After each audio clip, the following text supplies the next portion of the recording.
네, 오늘 말씀은요. 요한복음 3장 1절에서 15절의 본문으로요. 인간의 노력으로 절대 도달할 수 없는 세계라는 제목으로 함께 나누도록 하겠습니다. 기도하겠습니다. 하나님 아버지, 이 시간 말씀하여 주시옵소서. 우리의 마음밭을 기용하여 주시옵소서. 우리에게 하나님의 영을 보내주시옵소서. 하나님, 우리가 말씀을 듣겠나이다. 말씀하여 주옵소서. 예수님의 이름으로 기도드리옵나이다. 아멘. 사랑하는 여러분, 우리는 대부분 신앙을 내가 조금 더 나아가는 그런 정도로 이해를 합니다. 하지만 예수님은요, 니고데모에게 이렇게 말씀하셨습니다. 네가 거듭나지 아니하면 하나님 나라를 볼 수 없다. 예수님이 이렇게 선언하셨어요. 너희의 문제는 변화 부족한 것이 아니야. 아예 출발점 자체가 달라야 한다. 라고 말씀하신 것입니다. 이 말은 사실 우리에게 너무나 큰 충격을 줍니다. 종교적으로 좀 열심히 생활하고 또 도덕적으로도 성실하고 또 신학적 지식을 많이 채웠음에도 불구하고 완전히 다른 차원의 생명이 필요하다는 의미였습니다. 그래서 오늘 설교는요, 죄 많은 사람을 향한 설교가 아닙니다. 신앙생활을 잘하고 있는 사람, 바로 그 사람을 향해 오늘 하나님께서 말씀하십니다.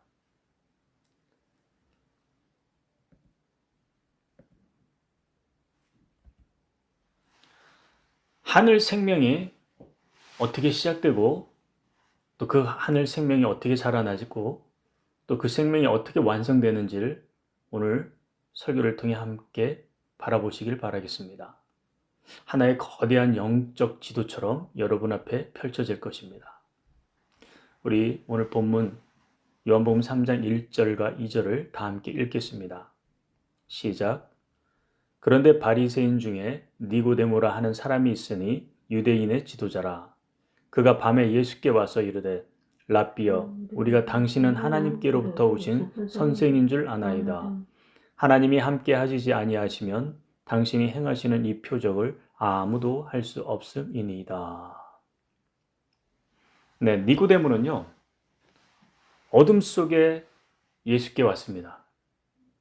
니고데모는요, 사실 실패한 사람이 아니에요. 그는 성공한 사람입니다. 바리새파로요, 구약 율법을 완전히 깨뚫는 그런 학자였습니다.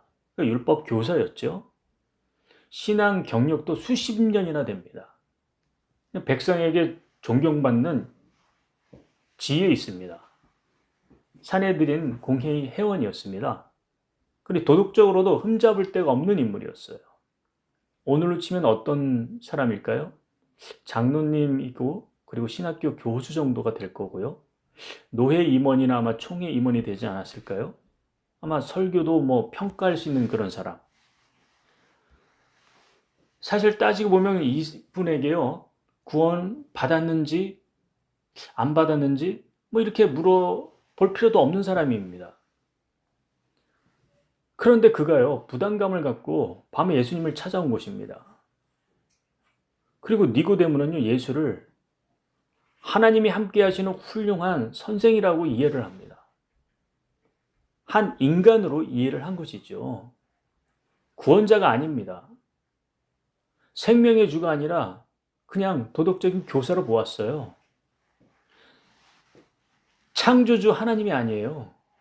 그냥 종교 개혁가로 본 것이에요. 그런데 예수님이 그의 질문을 듣지도 않습니다. 그리고 그 다음에 아주 놀라운 질문을 합니다. 아주 그의 인생 전체를 무너뜨리는 말씀을 던지시는 거예요. 그것이 요한복음 3장 3절입니다. 다 함께 한번 읽어볼까요? 시작. 예수께서 대답하여 이르시되 진실로 진실로 내게 이르노니 사람이 거듭나지 아니하면 하나님의 나라를 볼 수 없느니라. 이 말씀은요, 죄인에게 던진 말이 아니에요. 율법 선생에게 하신 말씀입니다. 예수님의 선언은 어떤 거예요? 니고데모야, 너는 조금 고쳐야 할 사람이 아니야. 너는 완전히 새롭게 시작해야 할 존재야. 너는 위로부터 다시 태어나야 된다. 너는 완전히 해체돼야 돼. 예수님은 왜 그랬을까요? 왜 이렇게 엉뚱한 이야기를 하셨을까요? 왜 그런 이야기를 이 니고데모에게 하셨는지 이것을 알려면은요, 예수님 이때 그 시대의 구원관을 한번 바라봐야 됩니다. 이스라엘 백성이 어떤 구원관을 갖고 있었는지, 무엇을 통해 구원을 얻는지 이것을 한번 살펴봐야 됩니다. 요한복음 8장 33절에요. 이렇게 기록되어 있습니다. 우리가 아브라함의 자손이라 남의 종이 된 적이 없거늘 어찌하여 우리가 자유롭게 되리라 하느냐. 이게 무슨 말이냐면요, 이 당시에 이스라엘 백성들요, 그들의 구원은 무엇으로 얻는다고 생각하고 있었냐면은 혈통이었어요. 무슨 혈통이냐면 우리는 아브라함의 혈통을 받은 백성이다. 이스라엘 민족이다. 그래서 아브라함의 혈통을 갖고 있으면 모두 다 구원받은 백성이다라는 것입니다. 그래서 이미 선택된 민족이라는 거예요. 그래서 선택된 민족에게만 하나님께서 율법을 주셨다. 그 율법, 모세오경이에요. 창세기, 출애굽기, 레위기, 민수기, 신명기. 이것을 우리에게 주셨고 우리가 열심히 이것을 읽고 지키면 우리는 하나님 나라에 들어간다. 그래서 성전에서 제사를 열심히 드린 거예요. 그래서 자기 민족 외에는 모든 이방인을 어떻게 생각했습니까? 개 취급했어요. 이방인들은 천국에 들어가지 못할 존재라고 여긴 거예요. 그리고 지옥으로 들어갈 자였었죠. 그러니 그들은 지옥에 들어가서 땔감으로 쓰일 존재라 이렇게 생각하고 있었습니다. 그러니 구원은 철저히 누구 중심이에요? 이스라엘 민족 중심이었습니다. 메시아는요, 오직 이스라엘을 위해서 오시는 것이에요. 메시아는요, 정치적으로 그냥 해방시켜 줄 뿐, 그분을 소망했던 것입니다. 그래서 예수님의 제자 중에 유다가요, 민중 운동을 했었었는데요, 그가 예수님을 따랐던 이유도 바로 여기에 있습니다. 정치적 해방을 원해서요. 근데 예수님이 힘이 없는 것을 봤어요. 결국 배신해 버렸습니다. 이스라엘 민족은요, 그들에게는요, 그때 당시 새롭게 다시 태어나야 된다? 라는 그런 개념 자체가 없었어요. 이미 구원받았다고 착각하고 살았던 것입니다. 그래서 그 시대의 모든 사람을 대표해서 누가 등장하는 겁니까? 오늘 본문에 누가 등장해요? 니고데모가 등장하는 거예요. 니고데모가 그 시대를 대표해서 지금 등장하게끔 요한이 의도한 바입니다. 그는 사실 이 니고데모는요, 그 시대의 구원관을 가르친 사람이었습니다. 그런데 올바른 구원을 가르쳤나요? 아니요, 잘못된 구원을 가르쳤던 것입니다. 그러니 당연히 예수님께서 아주 격하게 말씀하신 거예요. 바르게 말씀하신 거죠. 참 진리를요. 사람이 거듭나지 않으면 하나님 나라를 볼 수 없다. 니고데모야, 넌 거듭나야 된다. 너의 구원은 지금 가짜야. 이 말씀은요, 니고데모뿐만 아니라 사실 그 시대의 백성들에게 선포한 것이에요. 너희 구원은 잘못됐다. 너희는 구원받은 백성이 아니야. 다시 거듭나야 된다. 라고 말씀하신 것입니다. 온 백성이 전부 다 잘못 믿고 있었던 거예요. 다 변질되었습니다. 그렇다면 진짜 거듭남이 뭔가요?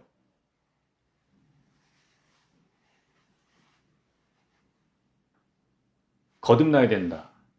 예수님은 니고데모에게 거듭나야 된다고 말했습니다. 다시 태어나야 된다? 아니요. 다시 태어나야 된다라고 말하지 않고요. 거듭나야 된다라고 말했습니다.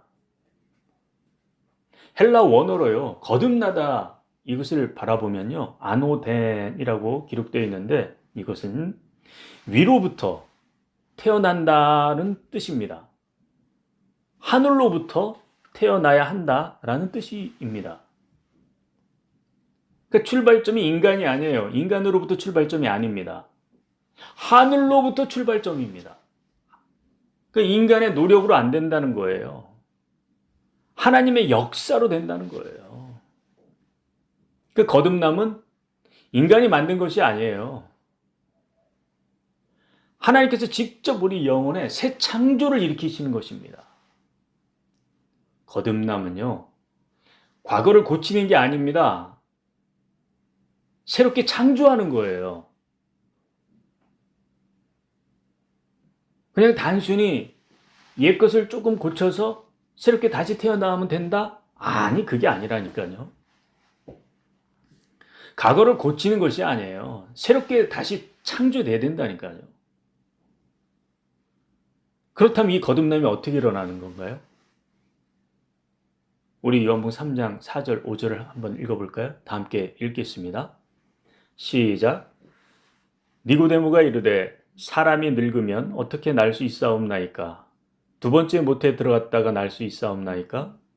예수께서 대답하시되 진실로 진실로 내게 이르노니 사람이 물과 성령으로 나지 아니하면 하나님의 나라에 들어갈 수 없느니라.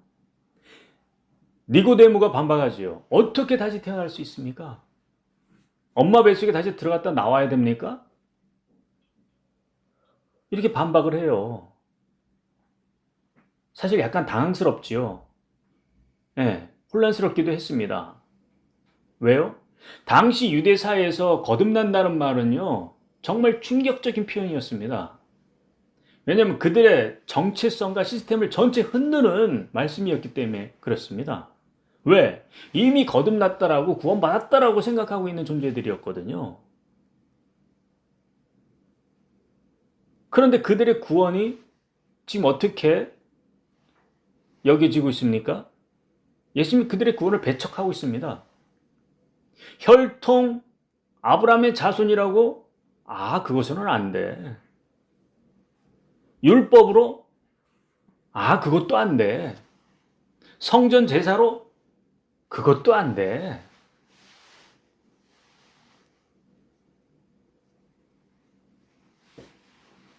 그러니 너무나 당혹스러운 거예요. 니고데모가 당혹스러울 수밖에 없지요. 그런데 성경은 이 혼란을요, 이 당혹스러움이 당연하다고 합니다. 거듭남이 오기까지 겪는 과정이 있습니다. 그 과정에서요, 성령의 역사가 일어납니다. 그것을 창세기 1장 2절에 보면은요, 이렇게 기록되어 있습니다. 땅이 혼돈하고 공허하며 흑암이 깊음 위에 있고 하나님의 영은 수면 위에 운행하시니라. 태초에 천지가 창조될 때, 천지가 창조되기 시작하기 전에요, 하나님의 영이요, 먼저 혼돈과 공허와 흑암으로 드러내십니다. 그리고 그 위에서 운행하십니다. 왜요? 창조하실 때요, 하나님의 성령님, 하나님의 영은요, 반드시 먼저 해체를 하십니다. 이 패턴은 인간에게도 동일하게 적용돼요. 인간이 새롭게 태어나는 것은요, 새롭게 창조되는 것이에요. 그래서 거듭나기 이전에는요, 하나님의 영이 성령께서 사람의 내면을 철저히 먼저 해체하십니다. 그래, 그동안 내가 배우고 확신했던 것이 무너지는 거예요. 내가 의지하던 것이 완전히 무너지는 거예요. 기쁨이 사라집니다. 내가 성취했던 것도 공허해지기도 해요. 관계가 다 흔들리고 성공도 쾌락도 종교도 더 이상 나를 채워주지 못한다는 거예요. 왜 이런 일이 벌어집니까? 내 안에 하나님께서 거하실 공간을 만들기 위해서입니다. 우리 안에 헛된 성전을 갖다 먼저 다 무너뜨리기 위해서 있습니다. 이것이 은혜예요. 무너뜨릴 때요, 아주 고통스럽습니다. 그런데 이 해체에서만요,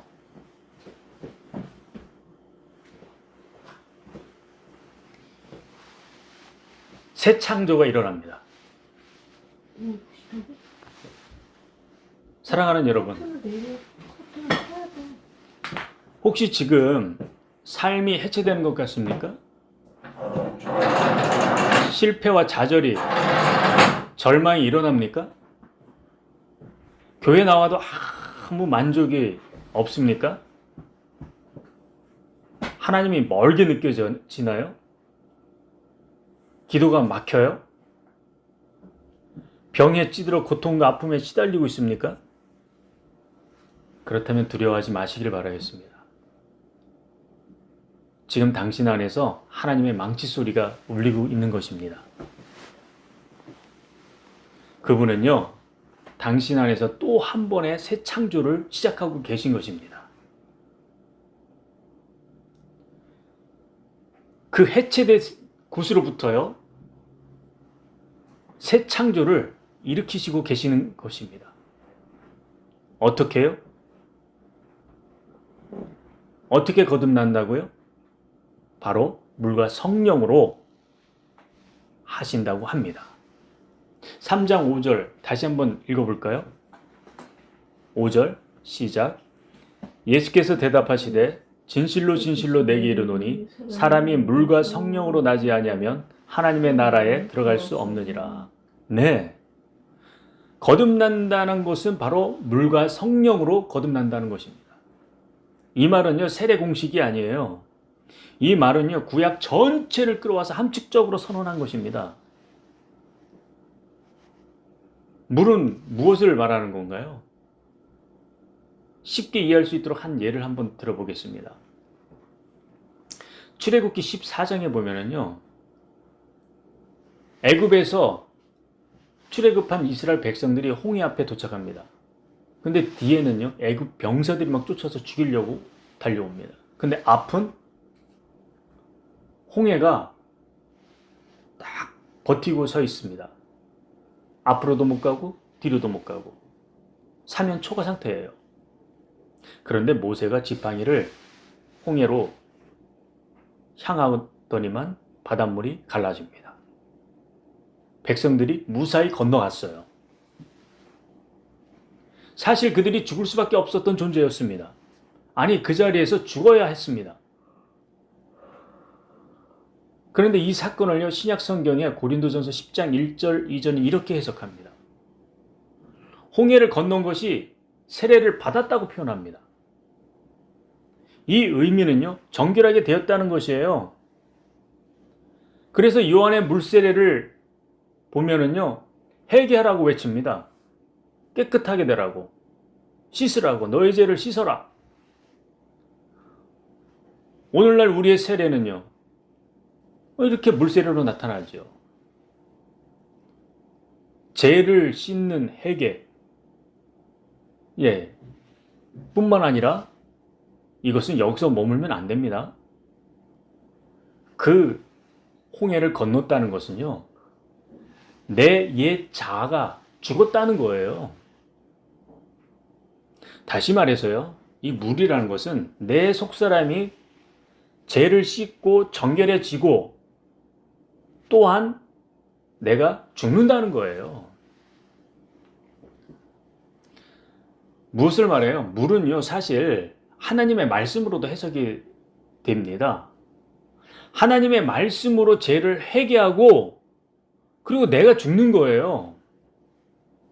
이 말씀이 뭐예요? 말씀이 예수 그리스도이시잖아요. 말씀이 육신이 되어 우리 가운데 거하신 분. 예수님은 이 땅에요, 죽으러 오신 거예요. 그래서 나도 죽는 것입니다. 그러니까 예수와 함께 내가 죽는 것이에요. 쉽게 말하면 요약해 볼까요? 물은 말씀이고 말씀은 예수님이세요. 그러니까 내가 예수와 함께 죽는 것이에요.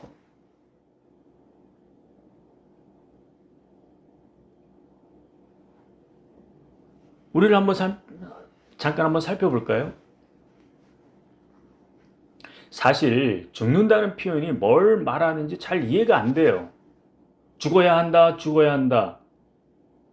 신앙생활 하면서 좀 죽어야지. 이렇게 표현을 많이 합니다. 많이 듣기도 했어요. 근데 이 말은 어떤 의미가 있냐면요. 내가 죽고 예수로 산다라는 것입니다. 내가 죽는다는 것이 뭐예요? 내 생각, 내 판단, 내 의지를 포기한다는 거예요. 대신 누구의 생각으로요? 예수님의 생각으로요. 누구의 판단으로? 예수님의 판단으로요. 예수님의 의지로 가져온다는 거예요. 한다는 거예요. 그 예수님의 생각과 판단과 의지는 바로 말씀이에요. 말씀. 그러니까 말씀으로 생각하고 말씀으로 판단하고 분별하고 말씀에 순종하며 행동한다는 거예요. 이게 내가 죽는다는 거예요. 이게 물이 의도한 바예요. 물과 성령으로 해서 그 물이 내가 죽는다는 거예요. 말씀으로 생각하고 말씀으로 판단하고 말씀에 순종해서 행동한다는 거예요. 그런데 우리의 현실은요? 오늘 우리의 현실 한번 볼까요? 교회가 세례 줄 때요. 단지 새신자가 오면은 성도가 되어가는 하나의 입학식으로 생각하고 있습니다. 심지어 군대에서는요. 빵 준다고 하고 줄 세워놓고 물 뿌리고 세례 준다고 하는 경우도 있었습니다.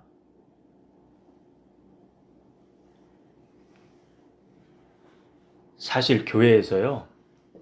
죄를 회개하는 정도에서 고백하면 성도로 입학을 허락해 주었다는 것입니다. 그러니 입학 허가로 세례식을 거행해 준 거예요. 이렇게 되면 안 된다는 것이죠. 죄를 씻고 거기서 머무는 것이 아니라 그 자리에서 이제 내가 죽기로 결정을 해야 된다는 거예요. 신앙은요, 내가 죽는 자리입니다. 단지 죄를 씻고 회개해서 머물면 안 된다는 거예요. 머물고 있으면요, 아직 죽지 않았다는 거예요. 세례식은 그래서 엄중해야 됩니다. 대충 하면은요, 대충 하는 성도만 양산하는 거예요. 배출하는 거예요. 처음부터 제대로 시작해야죠. 그렇지 않으면 어떤 성도만 만듭니까? 내 인생이란 차가 있어요. 예수님을 어디다 태웁니까? 조수석에 태우는 거예요. 조수석에 앉게 하고서 내 인생을 함께 가자고 하는 거예요. 운전석은 누가 앉습니까? 내가 앉는 거예요. 그런데 예수님은요, 내 차 조수석에 앉을 뿐이 아니라니까요. 예수님은 내 인생의 운전대에 앉아야 하는 분입니다. 근데 대충 성도들이 어떻게 됩니까? 계속 운전대를 놓으라고 해도 안 내놔요. 신앙생활이 10년, 20년, 30년, 50년, 60년, 한평생이 되어가도요, 안 내놔요. 여전히 내 인생의 운전대는 내가 잡고 있어요. 내가 판단하고, 내가 결정하고, 내 생각대로 움직이고. 이분이 거듭난 사람입니까? 이분이 죽었던 사람이에요? 아니요. 이 사람은 거듭나지 않았습니다. 하늘로부터 거듭난 사람이 아니에요.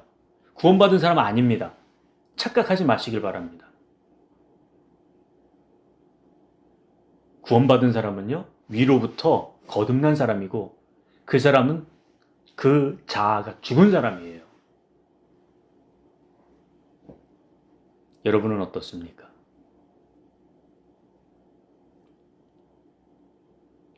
죽어 있습니까? 운전대를 누가 붙잡고 있습니까? 오늘 이 자리에 예수님이 말씀하십니다. 너는 거듭나야 된다. 위로부터 다시 태어나야 된다. 물과 성령으로 다시 태어나야 된다. 거듭나시길 바라겠습니다. 아멘. 니고데모도요, 신학 교수였습니다. 박사였습니다. 총회, 노회 임원이었습니다. 설교를 평가하는 그런 자리에 있던 사람이었습니다. 신앙이 수십 년 된 사람이었습니다. 그에게도 동일하게 말했습니다. 너는 위로부터 다시 태어나야 된다.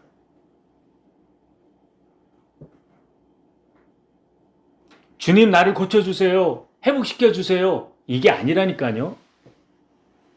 주님 나를 죽여주십시오. 이렇게 해야 된다니까요. 네. 거듭났다고 착각하지 마시길 바라겠습니다. 진정 거듭나시길 바라겠습니다. 아멘. 내가 죽어야 합니다. 아멘. 내가 죽어야지 그때야 거듭남이 출발하는 것입니다. 아멘. 신앙이 출발하는 것입니다. 대충 죄만 해결했다고 해서 출발하면 대충 내 인생의 운전대는 내가 부여잡고 70년, 80년 죽을 때까지 그렇게 신앙생활하다가 갚는 것입니다.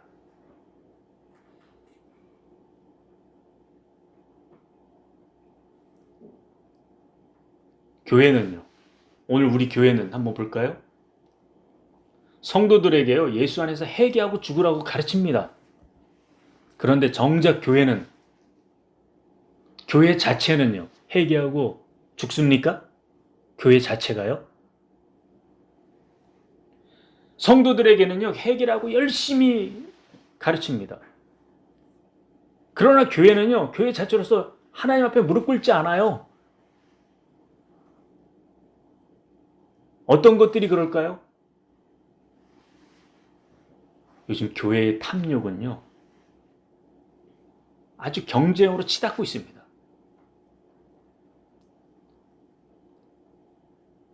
어디 가서 이렇게 이야기하다 보면요.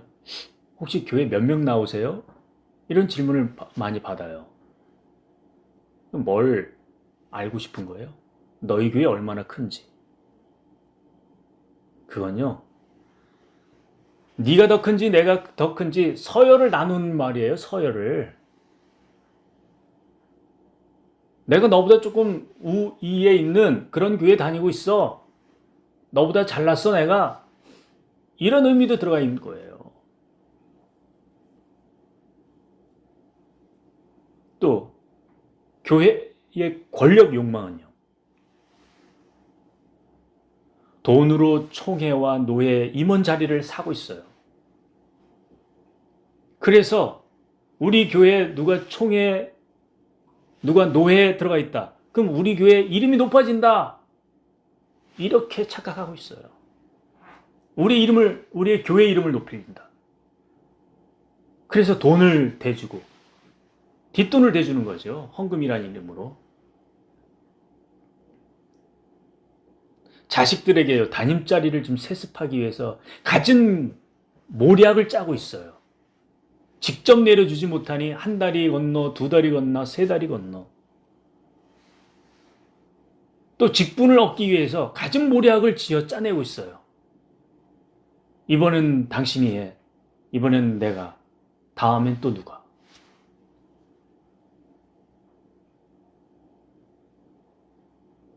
교회 체면은 어떨까요? 교회에게 죽으라고 하면 말이 됩니까? 요즘 시대는 말도 안 되죠. 교회는요, 자기 보존 본능에만 지금 앞서고 있어요. 타 교단과 타 교회는 눈에 들어오고 있습니까? 한 상가에 타 교단 교회가 있어요. 그런데 거기다가 또 교회를 세웁니다. 이게 말이 돼요? 아니 또 거리가 몇백 미터 정도의 타 교단 교회가 있습니다. 그런데 몇백 미터밖에 안 되는데도 불구하고 또 교회를 세웁니다. 물론 뭐 아파트가 뭐 엄청나게 많은 그런 지역이다 그러면 이해가 되어지죠. 근데 한 개, 두 개가 아니라 10개 이상, 20개 가까이.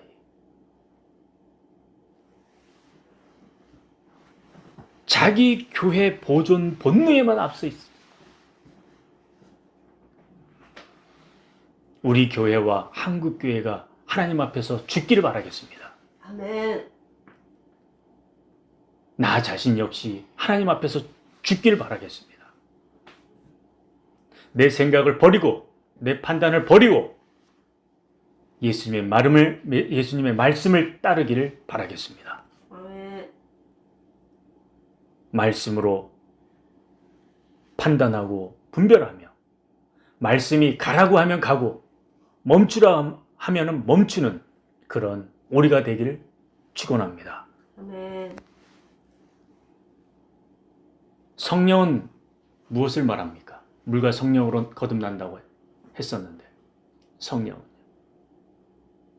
성령님은요 죽은 자를 다시 살리십니다. 성령님은요 생명의 영이십니다. 그리고 창조의 영이세요. 그러니 죽은 자를 살리고 새롭게 창조하시며 또 죽은 자를 다시 살리시고 부활케 하시는 하나님. 에스겔 37장에 보면은요, 마른 뼈들이 있었어요. 그래, 그곳에 성령의 생기가 들어가게 하라 했더니만요, 죽어있던 뼈들이 모두 다 서로 어긋맞기 시작하는 거예요. 그리고 그 뼈 위로 살이 막 덮어지는 거예요. 근육이 막 덮어지고. 그리고 그들이 전부 다 다시 살아납니다. 한두 명이 살아나는 게 아니라 군대가 되는 거예요. 군대가. 누가 이렇게 하셨습니까? 성령님께서 하신 거예요. 생명의 영이십니다. 아멘. 죽어있던 사람을 다시 살리십니다. 성령님은 창조의 영이셨습니다. 그래서요, 성령님은요, 십자가에서 죽은 예수님을 어떻게 하셨어요? 다시 살리셨습니다. 아멘. 부활케 하셨습니다. 아멘. 그래서 성령님은 죽은 자를 다시 살리십니다. 아멘. 어떤 사람만요? 예수 안에서 죽은 자만요. 아멘. 그래서 예수님의 주권만 살리시는 분이에요. 내가 예수로 인해 죽었습니까? 내가 물로 인해 죽었습니까? 그러면 바로 그 자리에서 성령님이 다시 살리십니다. 아멘.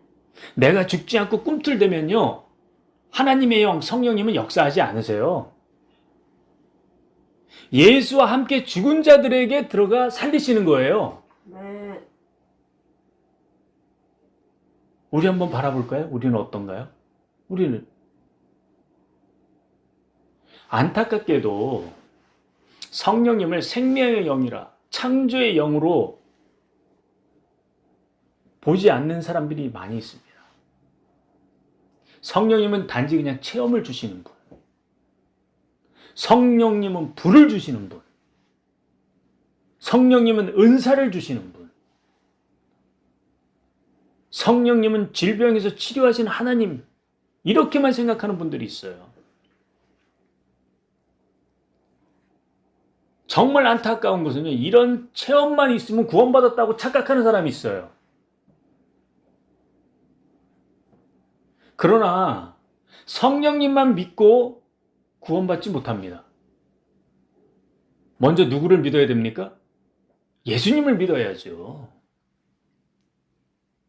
성령님은요, 능력의 하나님이기 전에 예수 그리스도의 주권을 우리 안에 세우시는 분이십니다.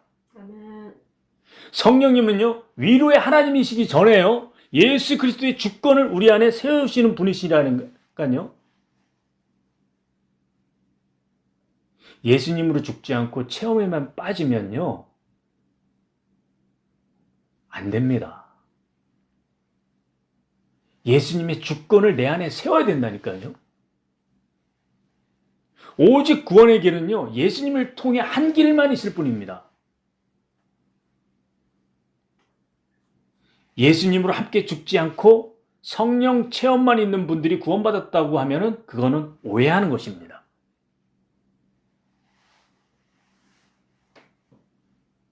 오늘 이분들에게 말씀하십니다. 예수님은 너희는 거듭나야 된다고. 아멘. 물과 성령으로 거듭나야 된다고. 아멘.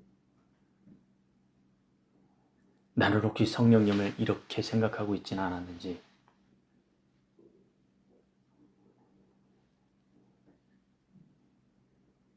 다시 한번 나의 내면을 확실하게 깊이 있게 살펴보시길 바라겠습니다. 아멘. 성령님은 오직 예수 그리스도께서 죽은 자리에, 그 자리에서 다시 살게 하시는 부활의 하나님이십니다. 아멘. 내가 예수 그리스도와 함께 죽었는지, 이것이 가장 중요합니다. 그때야 성령께서 오셔서 나를 예수 그리스도와 함께 살리시는 것입니다. 아멘. 물과 성령으로 거듭나시길 축복합니다. 아멘. 오늘 우리 교회는요, 이것을 아주 명확하게 가르쳐야 합니다. 성령의 체험만 강조하면 안 됩니다. 성령의 은사만 강조하면요, 반쪽짜리 성도를 만든다니까요. 아니, 이런 성도는요, 성령에 의해서만 구원받는다고 하면요, 이거는 잘못된 거예요. 구원받지 못한 성도라니까요. 거듭남은 성령님 혼자만의 사역이 아니에요. 물과 성령, 먼저 예수님으로 내 자신이 죽어야 된다니까요. 그 자리에서 성령님이 살리신다니까요.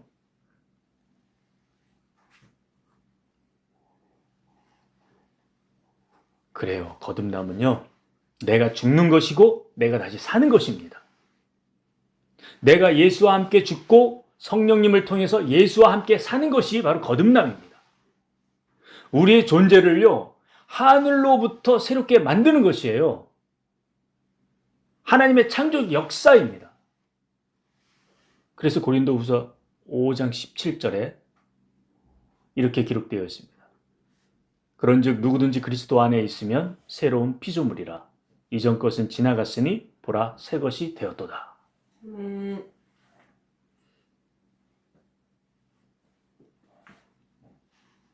물과 성령으로 거듭나는 저와 여러분이 되길 축복합니다. 아멘. 그런데 더욱 놀라운 것이 있습니다.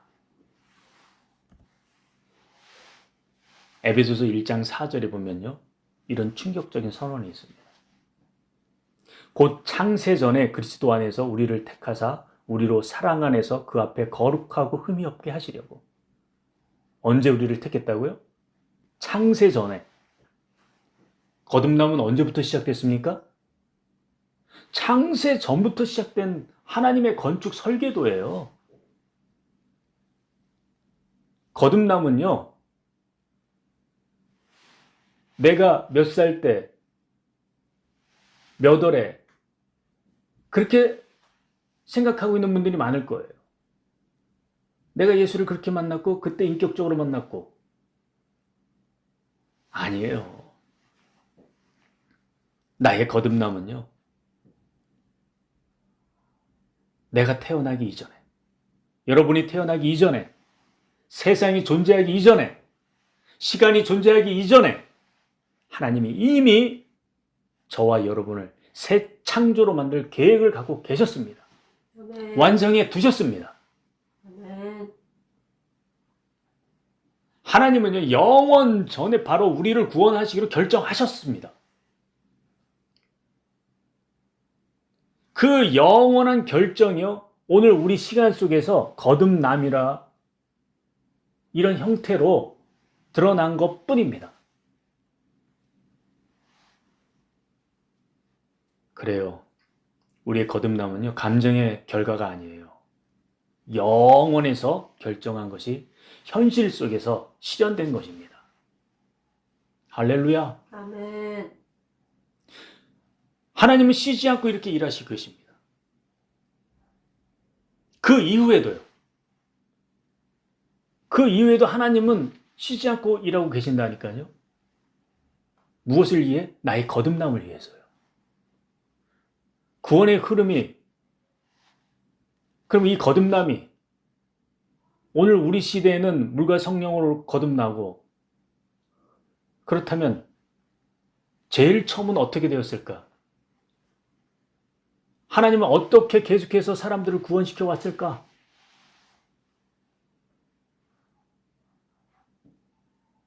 구약성경 처음으로 한번 올라가 볼까요? 이거는요, 사실 어떤 모양이냐면요, 깔때기 모양입니다. 깔때기가 처음에는 한쪽은 꼭지점이 있죠. 그다음 점점 넓어지죠. 가면 갈수록. 그걸 약간 옆으로 누여 놓은 그런 모양입니다. 맨 처음에 하나님이 누구를 선택합니까? 아담을 만드셨죠. 아담을 만드셨을 때는 거듭남이 필요 없었습니다. 그때는 에덴에서 하나님을 직접 만났었고 죄가 없었습니다. 그래서 다시 태어나야 된다. 위로부터 다시 태어나야 된다? 아니, 이미 하나님과 함께 있었습니다. 그래서 거듭남이 필요 없었어요. 그런데 아담이 타락했습니다. 영혼과 육신이 죽게 되었어요. 죽었습니다. 하나님으로부터 떨어져 나간 거예요. 그래서 그를 다시 살리셔야 했습니다.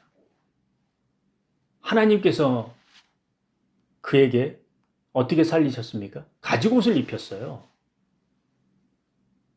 가죽옷을 입혔다는 거는요, 하나님은 생명의 영이십니다. 생명의 하나님이세요. 누군가를 죽이면 안 되는 거예요. 그런데도 한 마리의 짐승을 죽였어요. 그것을 감내하시고 그 가죽옷으로 아담을 가려줬습니다. 이것이 바로 구원의 표징입니다.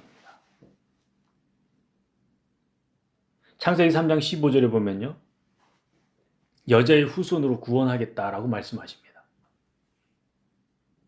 이때 당시에 아직 믿음의 대상은 예수라는 분명한 이름이 아니었어요. 하나님께서 준비하신 장차 올 구원을 믿게 해주신 거예요.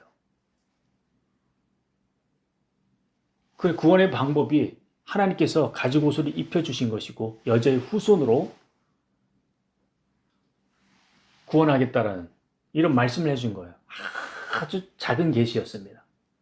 그렇지만 아담에게 이게 작은 계시였을까요? 어차피 죽을 수밖에 없는 존재였습니다. 근데 아담은 어떤 생각을 갖고 있었어요? 어떤 추억을 갖고 있습니까? 에덴에서 하나님과 함께 교제하며 살았던 추억을 갖고 있어요. 그럼에도 불구하고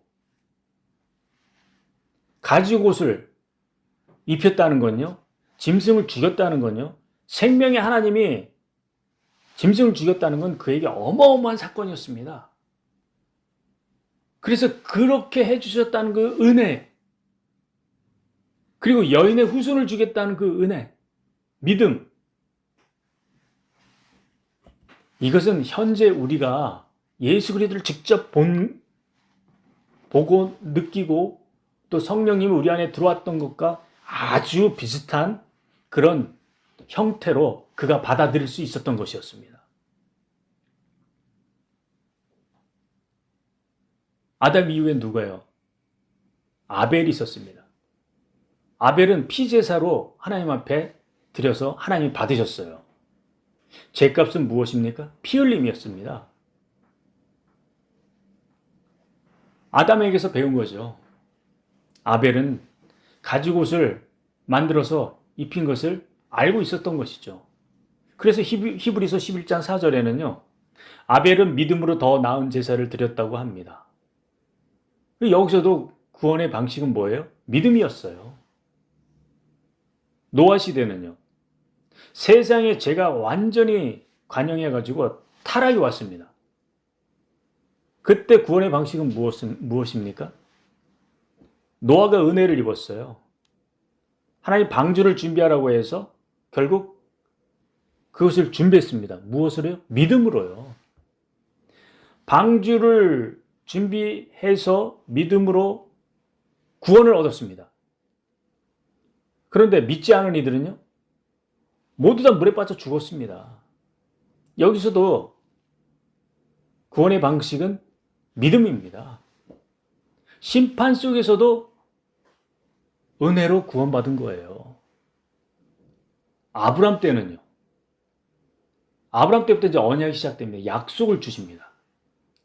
이제 깔때기가 점점 이렇게 넓어지는 거예요. 처음에는 아담 때는 아주 작은 거였지만 점점 더 확고하게 예수 그리스도를 향해 갑니다. 이때는 언약을 주시는데 약속을 주시는데 아브람에게 하늘의 별을 봐라. 내 자손이 이렇게 될 것이다. 그 당시 아브람은 자식이 없었어요. 약속을 받은 거죠. 그래서 그 약속을 믿었어요. 그래서 창세기 15장 6절에 아브람이 여호와를 믿으니 그것을 의로 여기셨다라고 했습니다. 그 율법이 있기도 전이었어요. 할례가 있기도 전이었습니다. 그런데 아브람이 믿은 거예요. 이것을 통해 로마서 4장 16절에 뭐라고 하는지 아시는가요? 로마서 4장 16절에는요. 아브람은 모든 믿는 자의 조상이 되었다고 합니다. 그 아브람은 약속을 믿음을 갖고 있었던 것입니다. 그래서 믿는 자의 조상이 되었어요. 이때도 구원 방식은 믿음이었습니다. 모세 시대는요. 모세 시대 율법을 주었어요. 율법은 죄를 드러내게 했습니다. 율법으로는 구원이 불가능하다는 것을 깨닫게 해주신 거예요.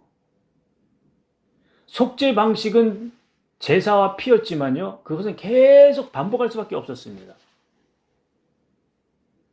그래서 갈라디아 3장 24절에 보면요. 율법은 우리를 그리스도께 인도하는 초등교사다. 이렇게 알려주는 것이에요. 율법으로는 구원을 이루지 못한다는 것을 율법 아래에서는 은혜를 바라보는 믿음을 갖게 하셨다는 겁니다. 이사야 53장에 보면은요. 고난받는 종이 나옵니다.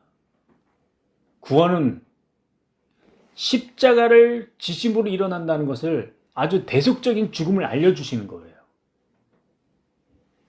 예언을 해주신 거예요.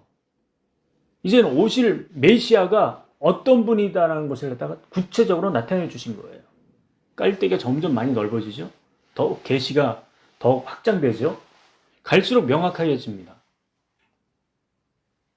하지만 모든 시대, 모든 구원은 다 똑같아요. 사람들이 받아들이는 그 명료함은.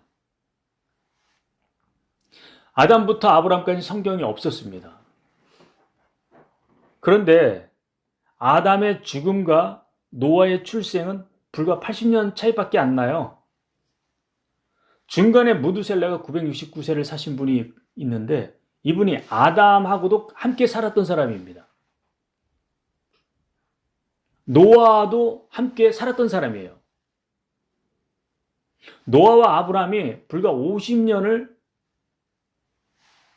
함께 살았지만요. 그러나 그때 모든 것을 다 전해 들을 수 있었습니다. 그러니까 옛날 아담부터 그 이후에 사람들은 거의 1000년 가까이 살았던 사람들이었기 때문에 성경이 없었지만 그들이 직접 이야기를 해줄 수 있었습니다. 그래서 따지고 보면요. 우리 시대로 좀 쉽게 이해를 하면요. 아담부터 아브라함까지는요. 한 3대 정도밖에 흐르지 않은 것이에요. 할아버지와 아버지와 손자. 우리 지금 할아버지가 어떻게 사셨는지 그의 인생이 어떤지 다 알죠. 그 정도 흐름밖에 안 됩니다. 왜? 그분들의 그 사신 연수가 거의 1000년 가까이 살아셨기 때문에. 그래서 구원의 그 명료함은 어느 시대를 막론하고 모든 사람들이 받아들인 입장은 아주 밝았습니다. 계시는 깔때기부터 처음서부터 조금 더 넓어졌지만 그러나 무엇이 더 확실한 계시가 일어났습니까? 점점 더 예수 그리스도를 통해서 구원이 일어난다라는 것이 더욱 명료해진다는 것입니다. 그래서 예수 그리스도 시대에 직접 이제 예수님이 오신 거예요. 그래서 그 예언을 성취하는 거예요. 예전에 약속해 놓았던 것들, 이사야에서 고난의 정도. 그래서 그 근거를 십자가로 보여주는 것이죠. 그래 내가 곧 길이요 진리요 생명이라고 외치시는 것이었죠. 선포하셨습니다. 그런데 당시대에 살았던 니고데모는 어땠습니까? 그 시대 사람들은 어땠습니까? 모든 시대마다 전부 다 믿음으로 구원을 받는다고 했는데 니고데모와 그 시대 사람들은요. 잘못된 구원관을 갖고 있었던 거예요. 혈통으로, 율법으로, 제사로 이렇게 구원을 받는다고요. 착각을 하고 있었던 것이에요. 그래서 예수님이 물과 성령으로 거듭나라고 하신 것입니다.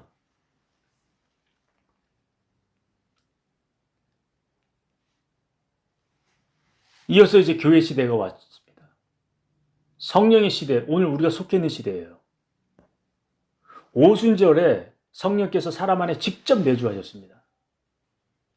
그래서 중생이 되었고 양자로 일컬음을 받게 된 것입니다.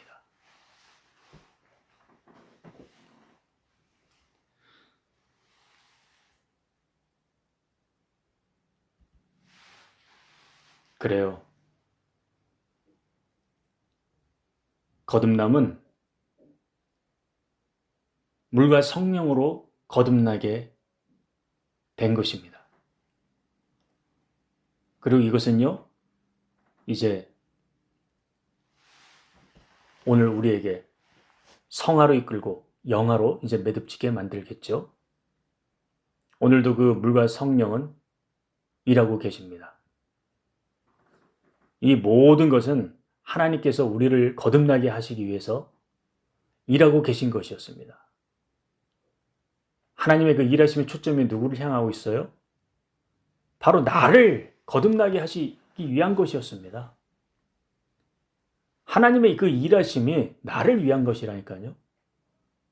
아담의 시대부터 성령의 시대까지 아주 끊임없이 일하고 계시는 거예요. 이 거듭남을 위해 하나님의 일하심은 오직 나를 위해서라는 것을 깊이 아시고 하나님 앞에 감사와 영광을 드리는 저와 여러분이 되길 바라겠습니다. 아멘. 기도하겠습니다. 하나님 아버지, 아담 때부터 오늘 성령 시대까지 우리를 위해 일하고 계시니 감사합니다. 오늘 저희가 이 시대의 잘못된 구원관에 매여 있지 않게 하여 주시옵소서. 오직 물과 성령으로 위로부터 거듭나게 하여 주시옵소서. 아멘. 내 생각과 내 판단과 내 의지를 내려놓게 하여 주시옵소서. 아멘. 내가 죽게 하여 주옵소서. 예수님의 생각과 예수님의 판단과 행하심을 따르게 하여 주시고 말씀이 내 인생의 운전대를 잡게 하여 주옵소서. 아멘. 성령님에 의해 새 생명을 부여받게 하시고 거듭난 인생으로 살게 하여 주옵소서.